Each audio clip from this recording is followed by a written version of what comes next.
Welcome to प्रखर academy. आपके channel पर आपका स्वागत है। हमारी शुरुआत होती है आज के मोटिवेशनल थॉट के साथ। हमारा थॉट है the best way to get something done is to begin. देखिए कितनी प्यारी बात इन्होंने कही है कि अगर आपको कोई चीज़ करनी है तो फर्स्ट ऑफ ऑल आपको क्या करना पड़ेगा, आपको उसके लिए शुरुआत करनी होगी, क्योंकि बिना शुरुआत किए आप मंजिल तक नहीं पहुंचते। होता क्या है कि हम लोग प्लानिंग करते रहते हैं, हम लोग सोचते हैं कि हम ये करेंगे वो करेंगे, हमें आगरा जाना है, हमें हमें मणिपुर जाना है, हमें अमेरिका जाना है, बहुत सारी प्लानिंग करते हैं, लेकिन हम पहुंचते नहीं हैं। क्यों? क्योंकि हम प्रयास नहीं करते।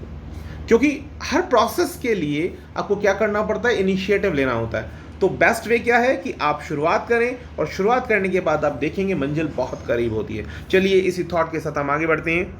हमारा पहला क्वेश्चन है कि ओएनवी पुरस्कार से सम्मानित हुए हैं, कौन हुए हैं? तो आपको मैं बता दूं कि जो ओएनवी लिटरेरी अवार्ड है, इससे सम्मानित होने वाले हैं वैरामुत्तु, जो गैर केरल के पहले व्यक्ति हैं। आप इनको देख सकते हैं, ये हैं आपके वैरामुत्तु। लेकिन इन्होंने अपना अवार्ड जो है वो वापस करने की बात की, क्योंकि इनके ऊपर एलिगेशंस थे कि कुछ महिलाओं के साथ जो है उनका एलिगेशन था कि उनके साथ इनके संबंधों को लेकर के। तो ये आपके तमिलनाडु से हैं, और ये आप देख सकते हैं इसके बारे में थोड़ी सूचना की ओएनवी जो आपका लिटरेरी अवार्ड है is awarded annually by ONV cultural academy from 2017 in memory of a poet ONV Kurup, जिनका जो टाइम पीरियड है वो 1931 टू 2016 है। The award is a national award for which writers from across India are considered to their overall contribution to literature, but so far only Malayalam language, यानी Malayalam language के लिए पूरे देश से जिन्होंने भी भागीदारी की है लिटरेचर में, तो उनको यहाँ पर मौका मिलता है। और ये पहली बार है कि एक नॉन केरलाइट, यानी पहली बार कि बिना केरल का कोई व्यक्ति ऐसा है जिसे ये पुरस्कार मिला है। But so far, only the Malayalam language authors have received the award. The award comprises a statue, a citation, and a purse of 3 lakh rupees. तो देखिए ये काफ़ी बड़ा अमाउंट है लिटरेरी डिवीजन में। चलिए अगले प्रश्न पर आते हैं। अगला प्रश्न है हमारा कि टोक्यो ओलंपिक में कुश्ती में अंपायरिंग करने वाले एकमात्र जो भारतीय रेफरी बने हैं वो कौन हैं? वो हैं अशोक कुमार। नेक्स्ट क्वेश्चन है कि काला हिरन का जो आईयूसीएन स्टेटस है वो क्या है? तो इसका आईयूसीएन स्टेटस है वल्नरेबल। जो काला हिरन वन्य जीव संरक्षण अधिनियम सन 1972 है, उसकी अनुसूची 1 में इसे एक पशु की कैटेगरी में रखा गया है। इसके बारे में जानकारी की ज़रूरत क्यों पड़ी? क्योंकि अभी हाल ही में क्या हुआ, इनकी काउंटिंग हुई, तो काउंटिंग के दौरान देखा गया इनकी जो जनसंख्या है वो लास्ट टाइम की जनसंख्या से तकरीबन दुगनी हो गई है। यानी लास्ट टाइम जो इनका काउंटिंग हुआ था वो तकरीबन 3806 था, जो बढ़कर के 7358 हो गया है।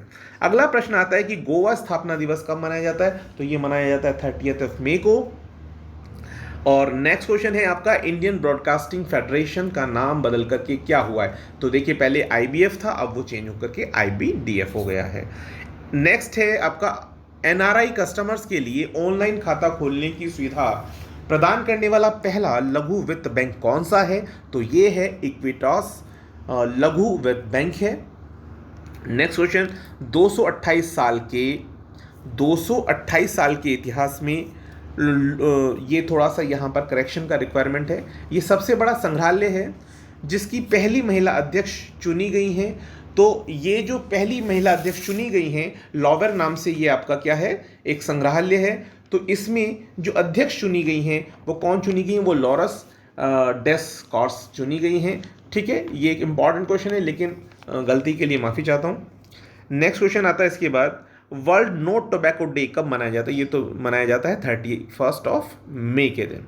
तो नो टोबैको डे आप समझ सकते होंगे कितना इंपॉर्टेंट डे है, क्योंकि टोबैको की वजह से क्या होता है आप जानते हैं कि बहुत सारी बीमारियों का जो जनक है ये टोबैको ही है।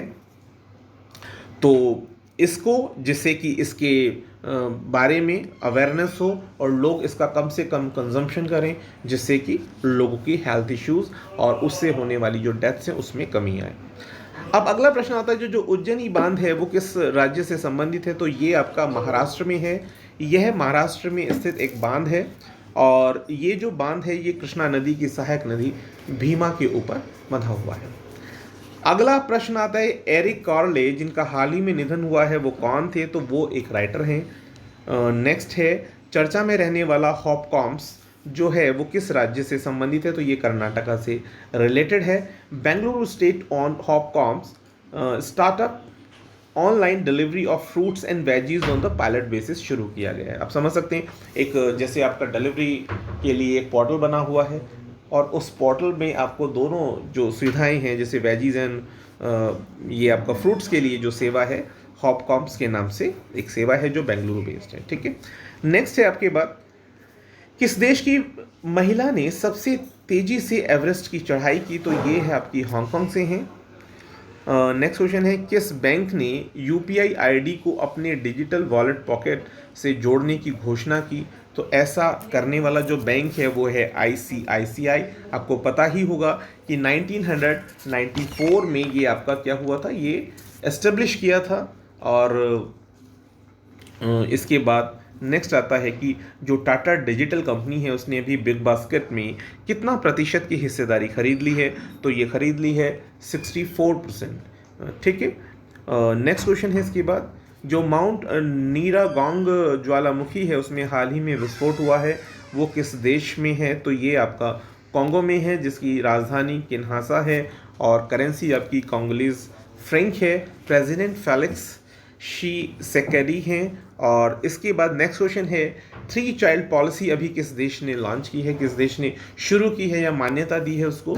तो आप जान लीजिए ये चाइना है। चाइना के बारे में आपको पता होगा, पहले वहाँ पर 1 चाइल्ड पॉलिसी था क्योंकि पॉपुलेशन बहुत ज़्यादा था। अगर हम हिस्ट्री की तरफ जाएँ तो बहुत ज़्यादा पॉपुलेशन था, तो ऐसे में उस पॉपुलेशन को कैसे रिड्यूस किया जाए जिससे कि उसको ईजिली मेनटेन किया जा सके, तो वहाँ पर रूल लगा था कि 1 चाइल्ड पॉलिसी। फिर अभी क्या है, रिसेंटली मतलब कुछ 4-5 साल पहले जब वहाँ पर जनगणना हुई और देखा गया कि जो आपकी जनसंख्या है उसमें जो बच्चे पैदा हो रहे हैं क्योंकि उसमें कमी हो रही है, तो बट ऑब्वियस है कि उनकी जो युवा जनता है वो बहुत कम है, यानी बुज़ुर्गों की संख्या ज़्यादा हो जाएगी और जो बच्चे हैं यानी जो युवा होंगे उनकी संख्या कम होगी, जिससे कल की डेट में क्या होगा, उनके मेडिकल एक्सपेंसेस बढ़ेंगे, यानी एक तरह से उनकी जिम्मेदारियां बढ़ेंगी, लेकिन जो वर्क फोर्स है वो कम हो जाएगी।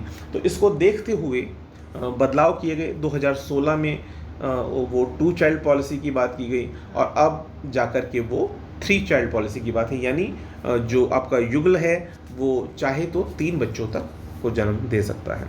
नेक्स्ट आता है उसके बाद कोरोना वायरस का एक नया वेरिएंट मिला है जो हाल ही में चर्चा में रहा है, वो किस देश से संबंधित है या कहाँ पर पाया गया है? तो ये वियतनाम है, वियतनाम में पाया गया है और ये कह रहे हैं कि इंडिया और यूके दोनों के वेरिएंट का एक कॉम्बिनेशन बताया जा रहा है। अगला प्रश्न आता है कि एशिया मुक्केबाजी में मैरी कॉम ने कौन सा पदक जीता? तो मैं आपको बता दूं कि जो मैरी कॉम हैं उन्होंने जो पदक जीता है वो कौन सा पदक है? वो पदक है आपका रजत पदक। कौन सा पदक जीता है उन्होंने पदक जीता है रजत पदक। तो ये एक इम्पॉर्टेंट न्यूज़ है किसके बारे में? मैरी कॉम के बारे में। थोड़ा सा मैरी कॉम के बारे में बता देता हूँ कि मैरी कॉम को इससे पहले भी बहुत सारे अवार्ड मिले इम्पॉर्टेंट, क्योंकि एक खिलाड़ी हैं तो इनके बारे में जान लेते हैं कि इन्हें अर्जुन अवार्ड जो मिला था वो 2003 में मिला है, पद्मश्री मिला है 2006 में, राजीव गांधी खेल रत्न अवार्ड उन्हें 2009 में प्राप्त हुआ था, पद्म भूषण 2013 में और पद्म विभूषण 2020 में मिला है। तो आप ये थोड़ा सा जानकारी उनके बारे में। और मैं आपको बता देता हूँ कि ये जो आपका एशियाई मुक्केबाजी है इसका जो टाइम पीरियड रहा है कब से कब तक, तो 24 मई से ये शुरू हुआ था और 31 मई 2021 तक कहाँ पर किया गया? दुबई में। और दुबई में इसको आयोजित किया गया और ये जो एडिशन इसका है तो ये 31st एडिशन था। और इसमें इम्पॉर्टेंट बात ये है कि जो इंटरनेशनल बॉक्सिंग एसोसिएशन है यानी कि IBA जो है उसका हेडक्वार्टर लुसाने स्विट्ज़रलैंड में है और उसके जो प्रेसिडेंट हैं वो उमर क्रैमलियोव है। और ये बना था 1946 में। ठीक है। ये थोड़ी सी जानकारी किसके बारे में मैंने आपको दी, ये मैंने आपको IBA के बारे में दी, जो सबसे बड़ी संस्था है, अंतर्राष्ट्रीय संस्था जो क्या करती है, बॉक्सिंग को कराती है। ठीक है, ये थोड़ी सी जानकारी। अब अगला प्रश्न आता है उसके बाद, अमेरिकन सीनेट ने अभी पहली जो महिला सेना सचिव के रूप में नियुक्ति दी है अपने यहाँ पर, तो वो किसको दी है, वो दी है क्रिस्टीना वर्मुथ को। किसको दी है, क्रिस्टीना वर्मुथ को। नेक्स्ट क्वेश्चन आता है कि language of truth essays 2003 to 2020 ये बुक किसने लिखी, तो ये बुक लिखने वाले हैं सलमान रुश्दी ने ये बुक लिखी है। इसके बाद नेक्स्ट क्वेश्चन आता है कि किस स्पेस एजेंसी के द्वारा इंटरनेशनल स्पेस स्टेशन में water bear and baby squid भेजने की बात की गई, तो ये है नासा आपको पता होगा। तो नासा एक संस्था है जो अमेरिकन संस्था है, ठीक है, और ये स्पेस एजेंसी है उनकी। तो इसी के साथ हमारा आज का जो सेशन है वो ख़त्म होता है। मैं उम्मीद करता हूँ अगर आपको सेशन पसंद आता है तो प्लीज़ आप इसे लाइक करें, सब्सक्राइब करें और शेयर करें। Thanks a lot for watching this video. Have a good night.